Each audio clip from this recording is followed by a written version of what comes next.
Imagine what your fantasy team could look like today if you had stashed high upside names like Dontavion Wicks, Xavier Legette, Jordan Mason, J.K. Dobbins before they broke out.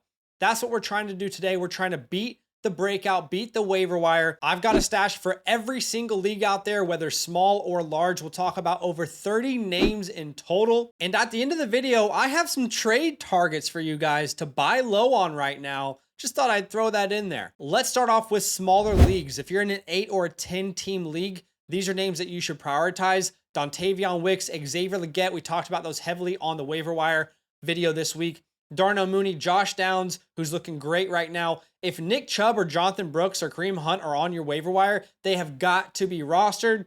And of course, you can look at the other names there. All right, the first player that I'm trying to stash everywhere I can, I do think there is incredible value here, is Trey Tucker. Funnily enough, guys, we were preparing this video yesterday and I thought, man, this is a sneaky move. What if Davante Adams actually could potentially be traded? I mean, this could be 200 IQ, chess not checkers type of move. And then literally the morning I start recording this video, the rumors come out that Davante Adams has requested a trade. So it might be a little more difficult to get your hands on Trey Tucker right now. But if you can, definitely go grab him right now.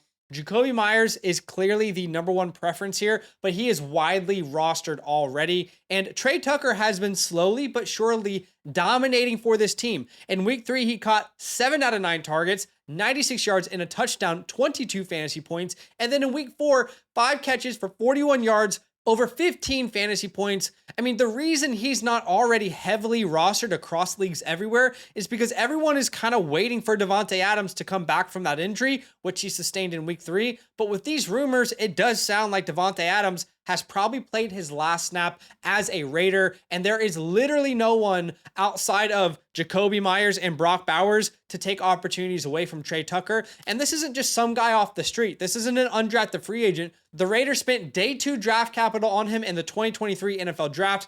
In the last 2 weeks, Tucker Kraft is averaging 7.5 targets per game, almost 70 receiving yards, and 19 fantasy points per game. And on the entire season, the first 4 weeks, he's averaging more points per game than George Pickens, Garrett Wilson, Zay Flowers, Amari Cooper, Calvin Ridley, and Brandon Ayuk. And I know a lot of those names have underperformed, but take away the name value, why the hell would you not roster Trey Tucker? And this is a team in the Las Vegas Raiders who are throwing the ball a lot. They are top 10 in passing attempts per game this year. Their defense is not holding up. They're constantly having to come from behind. You gotta roster him. At number 2, let's talk about a running back that should be rostered everywhere. That is Alexander Mattison. The Zamir White experience is over. It's Jover. I'm sorry, guys. There's no turning back at this point. The coaching staff came out this week and said Alexander Mattison deserves more reps and he'll get them. That's from Antonio Pierce's mouth. And the words are finally aligning with the action for Antonio Pierce. Here's what Alexander Mattison has done so far. 3 touchdowns in 4 games. He's played around 40% of the snaps. He's the RB 29 through 4 weeks. And the only reason he's not rostered everywhere is because we all kind of felt like eventually Zamir White's going to take over, right? Well, probably not going to happen. You can see through 4 weeks, Zamir White, you can see his snap percentage versus Alexander Mattison's on a per game basis.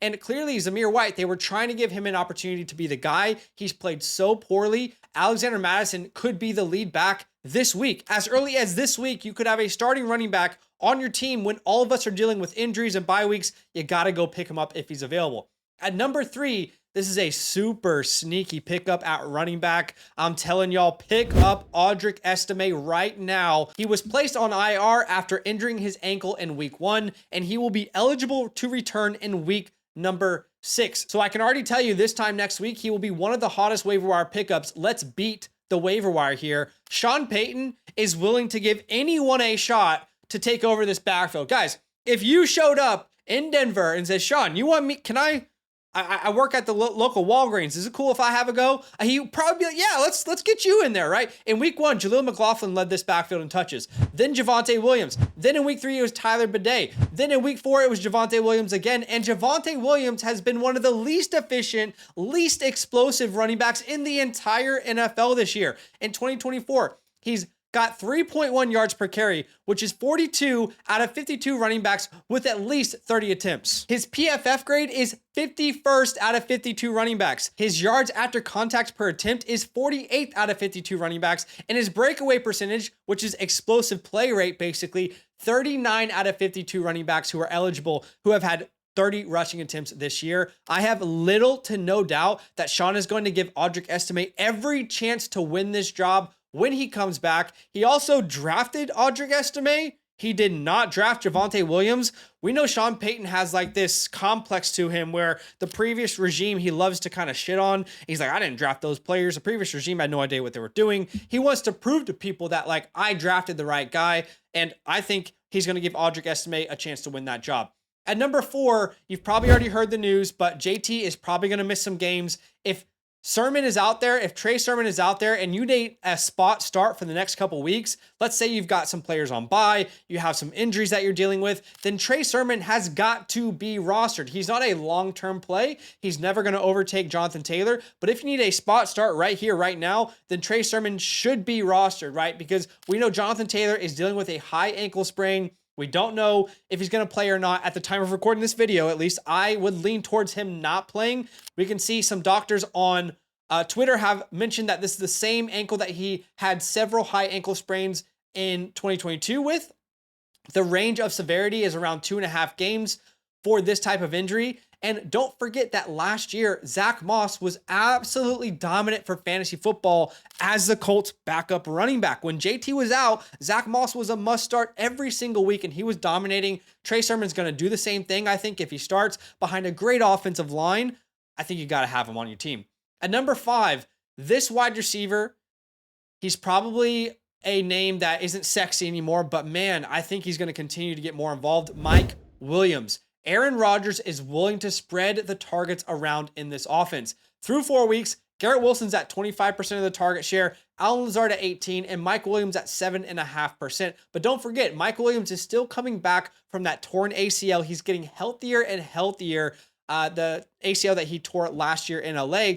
And I believe he'll continue to get more work. And we already know that Mike can put up serious fantasy numbers. He's averaged over 13.5 points per game in 3 of the last 4 years, 16.7 points per game in 2023, over 15 points per game in 2021. He's got to be rostered in deeper formats.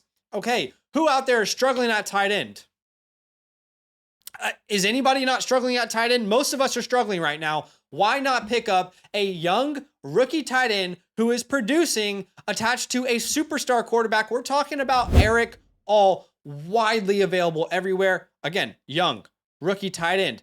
The Bengals spent round 4 draft capital on him. He spent some time at tight end U, aka Iowa, where George Kittle came out of, where TJ Hawkinson and many other great tight ends have come out of. And he's been consistently involved in the offense from week 2 onwards as a rookie. That is so rare to see for rookie tight ends. I know we're so used to Brock Bowers and Sam Laporta. Those guys were the exception. So if you are a Mark Andrews owner, why would you not take a shot on this guy? Genuinely, a young rookie tight end in a great offense who's getting 4 targets per game. If you had Mark Andrews getting 4 targets per game right now, you would be drooling over that. You really would. And he's attached to a really good offense in Joe Burrow. So I think Eric All's got to be rostered. He is slowly but surely getting more opportunities, and he might overtake Mike Gesicki before we know it, and you might be too late to the breakout. At number 7, a name that I've picked up everywhere, but is going very under the radar in waiver wires, Jordan Whittington, and of course Tutu Atwell. These are both 2 very good names to add. I believe, you know, this Demarcus Robinson, Tyler Johnson experience, that's over in my opinion. We've been rostering Whittington for a while, waiting for the breakout. Last week, I think he and Tutu separated himself from the rest of those names. Jordan Whittington led the team in snaps, routes run, and targets. 8 targets, okay? Tutu was second with 6 targets, and he was second in routes runs as well as snaps. So these are the 2 guys that you can roster, that you can spot start right now this week in a very good matchup if you're struggling with a lot of injuries. And I think there is some long-term value there, potentially with Jordan Whittington, depending on how long Puka Nacua is out. All right, at number 8, I've talked about the name before. I'm sorry, but I am going to continue to talk about the players that I think are the best stashes. I'm not just going to switch it up to talk about new names. I'm going to continue to say these are the best stashes. I still believe Kendre Miller. Okay, skip it if you hate me. I get it. Go to the next one. But uber talented player, okay? Day 2 draft capital, still just 21 years old, hasn't been able to stay healthy, but now he is coming back from the IR here very, very soon. He'll be eligible to return this week. Why not pick him up for free? See if he has a role in this offense with Alvin Kamara. If he looks good, if he plays good, maybe his role will continue to grow over the season. Keep in mind, guys, Kendre Miller last year played a game and started for this team, and he looked phenomenal. He just hasn't been able to stay healthy. This is not a question of talent. It's a question of health. Why not pick him up for free? At number 9, again, I'll give you one more wide receiver and a running back. I'm begging you, if you have a free IR spot out there, please put Keaton Mitchell in it. If you don't have an IR spot, don't pick up Keaton Mitchell. But please, if you have a free IR spot, put Keaton Mitchell in that IR spot right now. Pause the video and go do it. If you love Devon Achane, you're going to love Keaton Mitchell. I mean, he's a free stash. He costs you absolutely nothing. And last year, Keaton Mitchell was even more efficient and explosive than Devon Achane was. In 2023, with running backs who had at least 25 carries, he was first in yards per carry, second in explosive run rate. He was second in missed tackles forced per attempt, and first in yards after contact per attempt. And we have already seen a role for a pass catcher, dynamic, change of pace guy like Justice Hill. The difference is Keaton Mitchell has unheard of explosiveness and juice and beat you down the field type of ability. Justice Hill's a fine player. I know they gave him a contract extension, but he cannot hang with Keaton Mitchell, a healthy Keaton Mitchell. And this team rushes the ball more than any team in the NFL over the last 5 years. So pick him up for free. It can't hurt you. All right, at number 10, this is good for deeper leagues. This is really sneaky. Roman Wilson, available in 90% plus of leagues everywhere. All right, there's always people who are commenting, all these guys are taken in all of my leagues. Well, that's why I give you honorable mentions, and that's why I give you deep dives like this. A couple things that play here with Roman Wilson. Number 1, he was dealing with an ankle injury to start the season, wasn't really able to play. Number 2, a young, talented rookie with day 2 draft capital who's waiting to make himself a name. Number 3, this team needs someone like Roman Wilson. If you don't know who Roman Wilson is, he's kind of like a Walmart version of Josh Downs. As in, this guy who can operate over the middle of the field, intermediate, short routes, quick dump offs, really easy stuff to get your quarterback going, to just give him those layup targets, if you will. That's what Roman Wilson could be for the Steelers, in my opinion. All right. Now, if you want to look forward towards next week and you want to beat the waiver wire for a defense, stash a defense this week that has a great matchup next week. Bears defense is the best one, in my opinion. You can play them this week, and next week they play the Jags. Texans D versus the Patriots in week 6. Chargers D versus the Broncos in week 6. All great options. And I will talk about some honorable mentions, and then we'll go to trade targets here in a second. Here's some honorable mentions. I'm not going to talk about them, but you can pause the screen. And if you're in deeper formats out there, this is the list of the order I would pick these names up. Okay, let's finish off the video with some trade targets. I wanted to do trade videos for you guys this year, but I just couldn't find the time in the week to do it. So I'm just going to throw out some completely just off the dome trade targets. All right. Number 1, every single Miami Dolphin. I mean it. Tyreek Hill, Jalen Waddle, and obviously Devon Achane.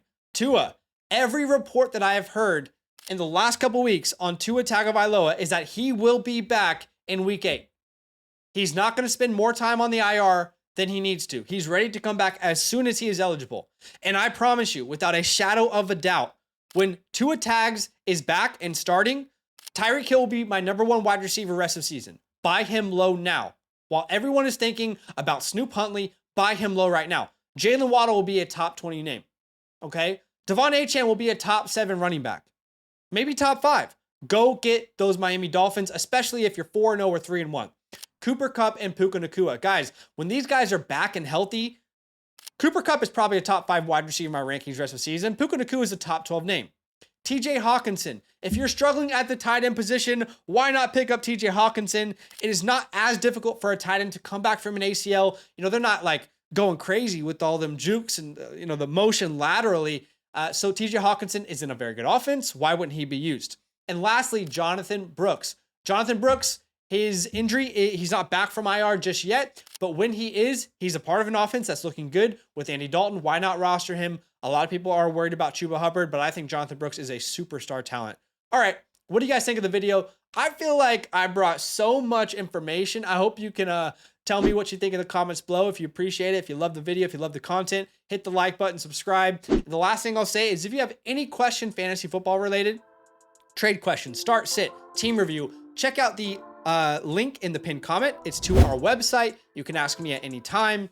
And I appreciate y'all for watching. And I'll see you guys very soon. All love. Now that those idiots are done talking, who needs some rankings? Hell yeah, I need some rankings. Then use promo code LAND, LAND, for 30% off any membership at flockfantasy.com. Oh.